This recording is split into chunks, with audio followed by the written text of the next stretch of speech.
So ఇంతకుముందు చెప్పినట్టు నొప్పి కాకుండా కొన్నిసార్లు పేషెంట్స్ మనకి ఏదో కాంప్లికేషన్తో ప్రజెంట్ అవుతూ ఉంటారు అనమాట.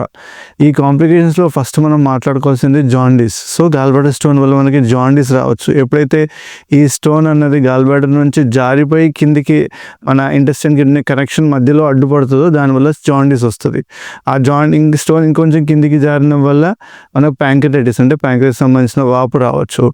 కొన్నిసార్లు ఈ స్టోన్ మన గాల్బ్లాడర్ అవుట్లెట్ వల్లనే, గాల్బ్లాడర్ ఎక్కడైతే ఈ లివర్కి వెళ్ళి ఆ జంక్షన్ ట్యూబ్ ఉంటుంది, ఆ జంక్షన్ మధ్యలో ఇరుక్కుంది అనుకోండి, దానివల్ల కొలిసిస్టైటిస్ అంటే గాల్బ్లాడర్ వాపు రావచ్చు. ఇవన్నీ ఎమర్జెన్సీ కండిషన్స్ అనమాట.